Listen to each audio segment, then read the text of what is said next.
They have keywords in every description. You need to take some of these keywords that's in these descriptions and put them in your resume. Wanna know why? Because when this robot that's reading your Indeed and LinkedIn, all that, it's gonna catch that. Oh, he might be a good applicant. Because if you don't, like I said before, this automation thing that they got and they using it for jobs it's gonna be cooked. Today is still January 21st. I was gonna drop this video yesterday, but had some difficulties uploading. It's all good, YouTube. We're gonna drop it today. I'm gonna touch base a little more in depth of something that I spoke about a little bit, but I didn't go into depth of like the problem of it. So you can probably tell already of what I'm about to speak about. So we just gonna jump into it. And I'm gonna put a couple of y'all comments in here randomly because I see so many stories from y'all that it just, I can't believe a lot of y'all going through the same situation, just a different person. And some of the stories that I hear, it's crazy to me, right? Excuse me, I'm losing my voice. I'm getting sick, y'all. But have you ever looked for a job, right? And it is an entry-level position. Let's keep this word in mind, please, throughout the whole video, because I want to break down the term of this, because this don't make sense to me. Only to see that they want you to have 3 or more years of experience. Now, I know what's probably going through your head. I could probably guess. Riddle me this. How are you supposed to have experience if the job don't even hire you? How am I supposed to have experience when I just graduated? There's no on-the-job training anymore? That makes no sense to me. Jobs want you to have 3 years of experience and you just graduated? Or, oh, better yet, they'll tell you this because I had to do it. They want you to do an apprenticeship where you don't get paid not a dime. Not a dime. Not a dime. They want you to go to school, do an apprenticeship or an internship, not getting paid, by the way, so that you have experience. That's crazy to me. To then turn around and still not give me the job, crazy work. Crazy work. Let me know if I'm wrong. Let me know your opinions. Everybody got a right to their opinion. Finding a job in today's world is nothing like it was. Nothing. It's short. It's a short term of hell. It is. It feels like companies want you to already have this expertise of experience already before they'll even give you a chance. That's how I feel for most jobs. Now, the reality of it is, it's like this. Companies are trying to cut costs. That's what this is about. If you notice, every beginning year, right, jobs start to do weird cuts on everything. Even YouTube do it. Before I ain't even gonna touch into YouTube because that'll blow your mind. But jobs, they cut hiring people out all the way. That's why you don't see people getting hours like they usually do. They skip the onboarding processes. They don't hire nobody. That's just how it go in January, every beginning year. And even throughout the year, they do it. The job market is competitive as all get out, which y'all already know that. You know, it's so many applicants that are putting in applications that it's ridiculous. The requirements that they want people to have, it's to filter out people. That's what it is. So if you're a person that just graduated, of course you're not going to get it. You don't have no type of experience on your resume. Granted, you can lie, but it's going to be kind of hard to keep up with the lie when you lie on your application, because then they're going to ask you questions in your interview. Unless they lazy. You know? And let's not ignore the fact that a lot of companies are lazy. They are lazy. I'm going to be honest. That's why I said if they're not lazy. But most of them, they are lazy. Thinking about what's realistic when it comes to this is, I couldn't even tell you. A lot of y'all agree with me when I say that the system is broken. It is. I'm going to put something here too, because I think I seen it today when I woke up. But he's right too. And like I said, I'm going to put comments randomly throughout. So if I find them, don't be surprised if you see the name. But he has a point. I seen something that said The system is meant for you to just work and die. Pretty much, if you think about it, it's not funny, but if you think about it, you work, go home, go to sleep, get back up, go to work, go back home, go to sleep, do it again. It's an ongoing cycle that's never going to end unless you change it, right? Now let's go deeper into it, right? Let's go deeper. How are people supposed to gain experience? Please let me know. When no one gives nobody a chance to get any type of experience. There's no on-the-job training. You don't hire nobody, and you don't even give nobody the decency of a chance to learn. You don't even do it. They're done before the interview is even over. Why are unpaid internships still a thing when people have bills to pay? That's another thing I don't understand. I went to school, right, for recording engineering, and I know how to do like the audio to put movies, right? And I went for broadcasting, okay? Granted, I can get a job right now going into the news broadcasting, right now. Any news channel I can apply for, okay? I can also go into a recording studio, do that. Or do what I've been doing and run my own YouTube platform where I post beats and run my own entrepreneurship thing as a producer, selling artists, whatever. I could do that, which I'm doing right now, okay? But the difference is when I was working at the studio, I had to do this apprenticeship and this internship for like almost 6 months to a year. It was about 4 months that I wasn't getting paid at all. It was just an internship that I was there doing, just getting the experience and learning. But granted, I'm not getting paid for it. I'm just there watching another senior engineer do everything, but soaking game up, because I was taking the game that I learned and now I apply it to my own thing that I'm doing on my own Beats YouTube channel. And if you're an artist out there and you make music, I'll link you to my other YouTube channel because people have been asking, so I'll link you to my Beat Stars and you can go check me out. The system favors people. It does. It favors people who already have connections. I spoke about this yesterday. The game right now is if you don't know anybody, you're done. If you do know somebody that knows somebody, you good. Because you have that what? Connection. That's what happens. I'm not gonna lie, it is unfair at times, but when it's used to your advantage, you won't see it like that. You see how it play both sides like that? You know, people like you and me who just want an opportunity when it comes, that's it. That's all people want is an opportunity. That's it. Now, what you do with this opportunity, whether you take off or you mess it up, that's on you. On top of that, this automation thing, it's getting out of hand. And here's what I mean.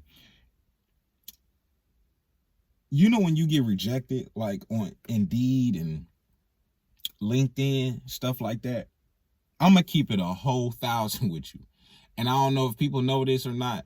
Most of that stuff, a real person is not reading that.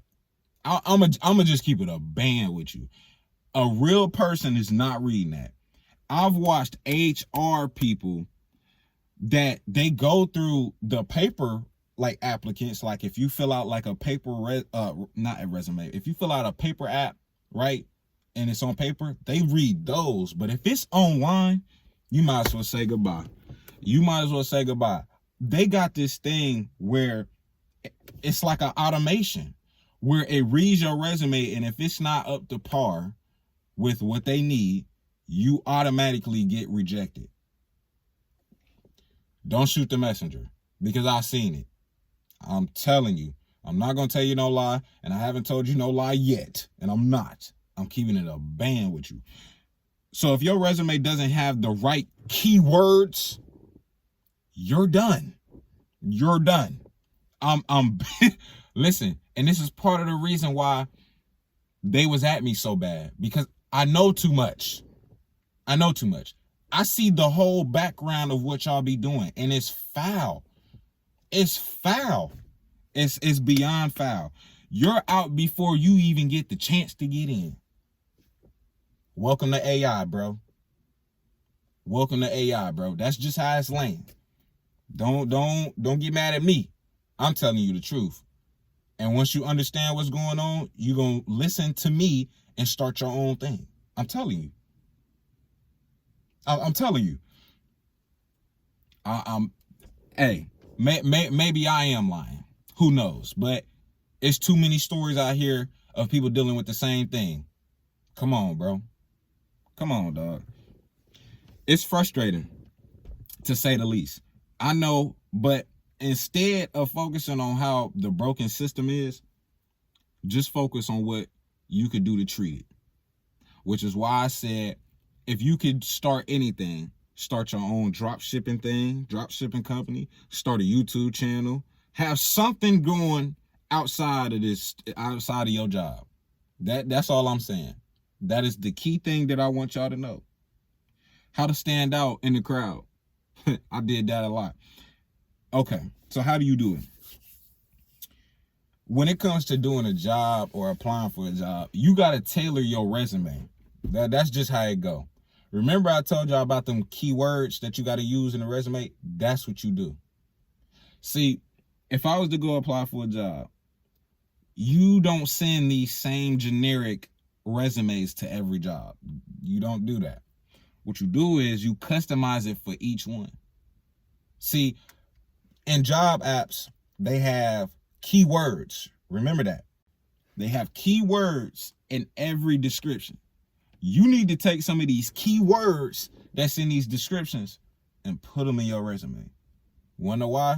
Because when this robot that's reading your Indeed and LinkedIn shit, all that, it's going to catch that. Oh, he might be a good applicant. Because if you don't, like I said before, this automation thing that they got and they using it for jobs it's going to be cooked. You're not going to have the same outcome. I'm just keeping it 100 with you. You're not going to have the same outcome when it comes to that. So this is going to help you pass those automated systems, that automated thing that they have on the job. Another thing, focus on transferable skills that you could use outside of your job. I touched a little bit on that, and a lot of people heard what I said. They heard that. But I'm going to say it again for people who didn't. You need to have some type of experience in something outside of your job. Whether that's, maybe you don't have 3 years of experience at a job, right? Or 3 years of experience in marketing. Let's just say that, for example. But you've done social media management, or you run social media. If anything, we all have a social media. You have Instagram, you have Facebook, you got that, right? So you know how to run some type of social media in a sense. May not be that good at it, but you got some type of idea. Highlight those skills in something more relevant to you, right? That way you can use it to freelance. All right. The next thing you need to do, leverage networking. Leverage networking. And I know it sounds kind of cliche, but I promise, when you network, it's still one of the best ways that you can get hired. Which is why I say that the connection thing is more valuable than you having the best resume. When you got a connection with somebody, you able to get your foot in the door. You get me? That's just how the game go. That's how the game go. You know somebody, you can get in. Like, I know there's people that know, for example, if you know somebody that works for a company that you want to get into, tell that person, hey, you could throw my resume in there. That's how they do. That's how they do. It's true. You know, show proof of your work. See, I would build a portfolio and create some type of personal website. Remember, I spoke on that. If you was listening yesterday, I spoke on that. When you got your own thing, like buying domains and having your own website, you can post your work on social media, right? Now, what do I mean by this? Let's go back. You know how to run a social media account, right? That's a skill you can use outside. Now, you can run this and have employers see what you can do, not just about what's on your resume. Like, when it comes to your job, like if you, for example, if you're a marketer, you help people with finances and stuff like that. I'm not saying that those skills are going to apply to every job, but if I'm a person that wants to be an accountant and I know how to help people finance, that just leverages your resume. Do you get what I'm saying? I don't want that to go over nobody's head. Apply for jobs that you also do outside of work. That way you can leverage your own work and it leverages your resume. Okay? Right. Follow up. Follow up. A lot of people don't follow up when they go to apply for jobs. I know most people do, but some people don't. You want to know why? Because they get discouraged when they don't get the call back, which is very, very, very, very understandable. When you're dealing with a job and you're applying to 50 of them a day and not getting no call back, I don't blame you for not wanting to follow up. But don't just sit and wait, okay? Send a follow-up email, call. Most of them got numbers. Show that you're serious about the position that you want to get into. I know you're tired of sitting at the crib anyway, broke, no motion, not having no money. I get it. But don't sit and wait. That'd be the problem. Now, it's a couple ways you could go when you're trying to network. I'm not going to lie. You need to reach out to people in your field. Reach out to people in your field. Like for me, you know, I use me as an example because I don't want nobody to say that I'm pointing them out or nothing like that. But with me, when I was networking, right now, like I said, I went to school for engineering, recording engineering, right? Audio engineering. But I also know how to work like on a broadcast channel. I also know how to do that. I know how to work cameras. I've been working cameras and doing social media since I was like, I don't know. I done had a camera in my hand probably since I was like 10. I'm going to be honest with you. And all the way through high school, I was always in broadcasting class. I was in some type of social media thing. So it's no surprise that I'm doing YouTube. It's no surprise to me. But when I started, I was talking to a lot of people that was in that type of field that I wanted to be in, especially when it came to recording. I like music. I've always been into music. So I finally reached out to somebody that worked in the studio that I was doing an internship at, and they put me on to the school that I went to. I went to school, right? Did that, and here we are, right? You need to look and ask questions, ask advice. Advice and asking questions goes a long way. A long way. I don't know, a lot of people don't use LinkedIn, but if I was you, I would use LinkedIn because it's not reliable in finding jobs, but it is reliable in sending you relatable jobs that you are into. Now, Indeed, that's a whole different ball game. You could type your resume in or type in a job that you do, and it's Indeed will pop up jobs that have nothing to do with whatever you do. I could type in a job for retail. It's going to pop up food, warehouse jobs, doctor assistant. Like, I'm typing in food services and nothing is popping up that has to do with my job. Nothing. Just for an example. All right. Don't underestimate casual connections. Connections is the biggest thing. That's why I'm saying it throughout this video. Connections, connections, connections. Friends. People who know somebody. Somebody who knows somebody that knows somebody. So you can get in. That's how it is. All right. Networking isn't just about begging. You're not begging. It's for you to build relationships that can lead to opportunities later. Do you understand me? All right. Dealing with rejection. I know a lot of people have a hard time when it comes to dealing with rejection and things like this. Hear me out. Don't take it personal. Don't take it personal. Most of the time, it's not even about you. It's not. Most of the time, it's about the system and how it operates. It's just how it goes. Apply and move on to the next. All right? Learn from it.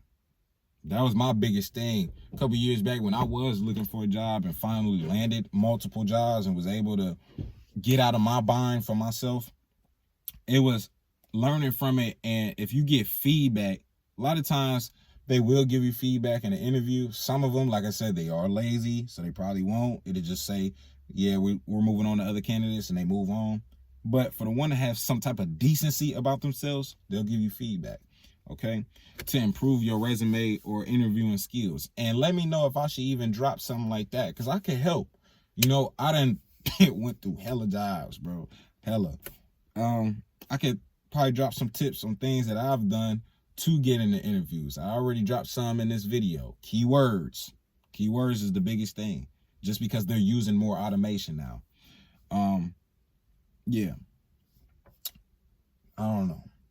That's my biggest thing. The type of experience that you gotta have for entry-level positions is crazy to me. Entry-level positions are introductions. Now, more than ever, when you enter an entry-level position, I think they should do more of on-the-job training. And they don't. I don't know why, but that should be a thing. And it's not a thing anymore. Only at certain jobs. The last thing I'm going to leave y'all with is some advice mentally. Because a lot of people get messed up mentally behind trying to search. A lot of people they're not even searching no more. They've given up, right? And job hunting isn't just about resumes and interviews and all of this stuff, right? It's also about staying mentally strong. It's easy to stop. It's easy to give up. A lot of people are not mentally strong anymore. It's easy for people to give up. I don't want that to be you. You need to set small goals for yourself. I say this a lot because when you do, it gives you a blueprint of what you can see. That's why I tell y'all that. Especially, this is coming from somebody that does it for themselves. I keep a notebook on me. I got a whiteboard, a vision board that I keep at all times in the room. I keep a notepad on me. I have my phones on me. I got my wallpaper that got goals on it. Like, I'm the type of person, and most people, if you see it repeatedly, it's going to get embedded in your mind. So if I'm seeing it constantly, I'm always keeping myself level-headed of what I need to do and what needs to be done and what I want to achieve, because I'm always seeing it. I'm seeing it in my room. I'm seeing it in the bathroom. I got vision boards around the bathroom, vision boards in my room, vision board in my backpack, like right here. It's everywhere. It's vision boards on my phone. I'm going to constantly see it all the time. Don't take it from me. But I need a lot of y'all to take the time to take breaks as well. I know how hard it is to just be constantly looking for jobs, constantly. Take a break. It's cool. It's cool. I know how mentally draining that can be, let alone dealing with stress on top of that. You get me? Take a break. Take a break. Get back to it. Focus on what you can control and leave it at that. All right? I don't know. I know I said a lot in this video, but this is because I wanted to touch base on a lot of it, because so many of y'all are going through this situation, and it's a lot of y'all that are really on the verge of not doing it anymore. So I just want to keep y'all level-headed, because I'm a person that been through the same situation as you. I wasn't always blessed, okay? I wasn't always in a better position like where I'm at now. I wasn't. I had to work. I had to grind. Still do to this day, to be honest with y'all, outside of this, you know? So I don't want you to feel like you the only one in that boat, because a lot of y'all in the comments, y'all was in that boat. Y'all in that boat now. So I don't want nobody to feel left out, like they feel like they the only one dealing with stuff. You not. So I'm leaving it at that. See y'all tomorrow.